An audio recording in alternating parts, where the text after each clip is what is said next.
ऐसा क्यों करते हैं हम अज्ञान के कारण। संसार में सुख दिखता है और जहाँ सुख दिखता है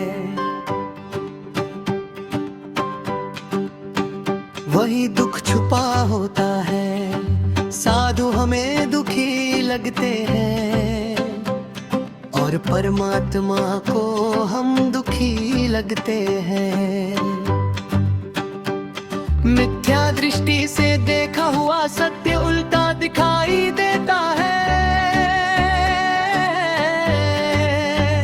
जैसे हमारी ये मान्यता की व्यक्ति वस्तु परिस्थिति हमें सुखी या दुखी करती है।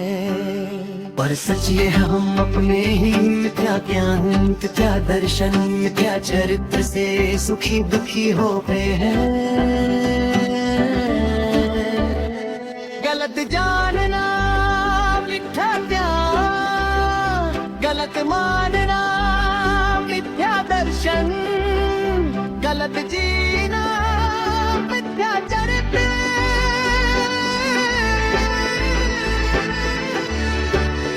यही बंधन है, यही संसार है।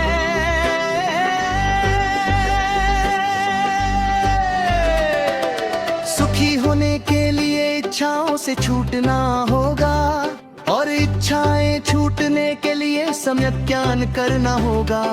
जैसे खीर में जहर है ये जान लेने के बाद खीर छोड़ने में कोई संघर्ष नहीं होता, क्योंकि अब वो खीर नहीं जहर दिखती है।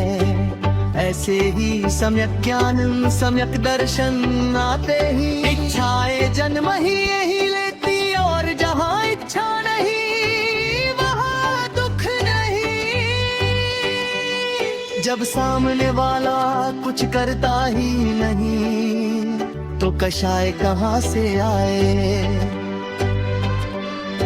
अपेक्षा जब मिट जाती है तो अशांति किसे सताए। सुख बाहर नहीं अंदर है और अंदर तब प्रकट होता है जब अज्ञान शांत हो जाता है। बस इतना ही प्रयास है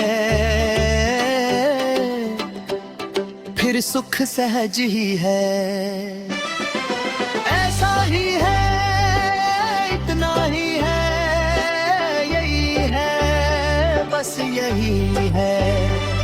परिपूर्ण हूँ सिद्ध स्वरूपी मैं, सहजानंदी हूँ, अनादि अनंत हूँ। ऐसा ही हूँ, इतना ही हूँ, यही हूँ, बस मैं ही मैं हूँ।